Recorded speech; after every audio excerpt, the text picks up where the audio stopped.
শুভ সন্ধ্যা, রাধে রাধে সকলকে। কেমন আছে সবাই? আশা করছি সবাই ভালো আছে, আমিও বেশ ভালো আছি। নূপুর 102 অ্যাম্বুলেন্স লাইভ চ্যানেলে সবাইকে স্বাগত। আজকে যাচ্ছি শিবরাত্রির মেলাতে। শিবরাত্রি চলে গেছে, প্রায় 15 দিন হয়ে গেল আজকে। তো আমি যেতে পারিনি, আমি ডিউটিতে ছিলাম। তো আজকে ছুটি আছে, আজকে যাচ্ছি। তো সঙ্গে যাচ্ছে আমার ভাই আর আমি। তো মেলাতে গিয়ে কি করছি না করছি, কি কেনাকাটা করছি, কি খাচ্ছি, পুরোটাই শেয়ার করব। রেডি দুজনে মেলা যাওয়ার জন্য।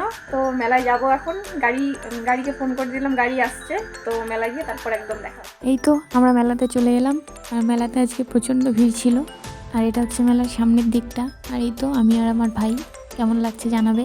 আর এই দিকটাতে ছিল ছোট বাচ্চাদের খেলার জিনিস, ওই গাড়ি, দোলনা, এইসব। আর এটাকে বলে নাগরদোলনা। তো এত বড় নাগরদোলনাতে আমি উঠিও নি, আর দেখলেই আমার মাথা ঘোরে। তারপরে বন্দুক দিয়ে ছোট ছোট বেলুনগুলোকে ফাটানো, এই গেমটাও আমি খেলেছি। আর এই খেলাটাকে নাকি মাম্পির মা বলে, আমার সঠিক জানা নেই। তো 10 টাকা দিয়ে টিকিট করতে হয়, টিকিটে জিতে গেলে পরে নানা রকম জিনিস দেয়। তারপর আমরা এসেছি খেতে। তো আমরা এখন খাবো পাপড়ি চাট। তো পাপড়ি চাটটা খাবো, খেয়ে রিভিউ দেবো পাপড়ি চাটটা কেমন হয়েছে। আর এই আঙ্কেলটা আমার ক্যামেরাতে চলে আসছিল জন্য তো আমি একটু সরে দাঁড়ালাম। পাপড়ি চাটটা হয়েছিল খেতে ভালোই, কিন্তু আমার ভাই খেতে পারেনি। ভাইয়ের কাছে নাকি পাপড়ি চাটটা অত একটা ভালো লাগেনি। তো আমার ভাই বলছিল যে এতটা পাপড়ি চাট এত টাকা দিয়ে কিনে কীভাবে ফেলে দিব, এত লোকজন দেখছে আমাকে। আমার ভাই কী করলো, হাতের টিস্যু পেপারটা দিয়ে পাপড়ি চাটটা ঢেকে ডাস্টবিনে ফেলে দিল।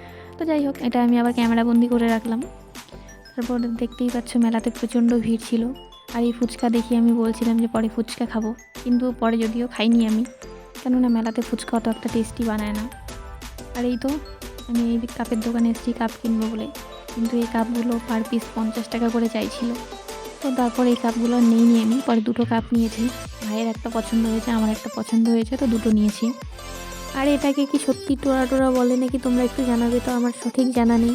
এর মাঝে আবার ভাই বললো যে ও নাকি পটেটো উইংস না কি বলে সেটা আমি জানি না, তো ওটা খাবে, তো ওটা আবার কিনে দিলাম। আর এই তো এখন টোয়াতে ওঠার জন্য টিকিটও করে নিয়েছি, এখন যাচ্ছি টোয়াতে ওঠার জন্য। আর আমি ভীষণ ভয় পাচ্ছিলাম এটাতে ওঠার জন্য। আর এক্সাইটেড তো অবশ্যই ছিলাম, আর ভীষণ ভয়ও লাগছিল, যেহেতু ফার্স্ট টাইম উঠছি তাই ভীষণ ভয় লাগছিল। আর এই তো আমার ভাস্তা হাই বলে দিল। আর আমি বারবার পিছন ফিরে দেখছিলাম যে ভাইয়েরা কোথায় বসলো, কারণ ওরা আমার থেকে অনেকটা দূরে বসেছে, তাই আমি দেখতে পাইনি। আর এই তো আমি ভীষণ এক্সাইটেড আর ভীষণ ভয়ে ছিলাম।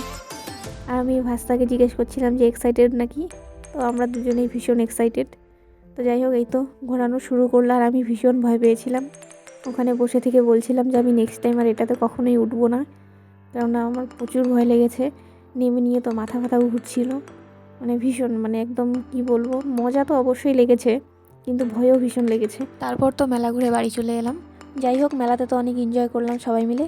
তো আমার আজকের এই শিবরাত্রি ভিডিওটা কেমন লাগলো সবাই জানাবে, আর ভিডিওটাতে সবাই লাইক কমেন্ট শেয়ার করে পাশে থাকবে। আর হ্যাঁ, সাবস্ক্রাইব করতে কিন্তু একদম ভুলবে না চ্যানেলটা।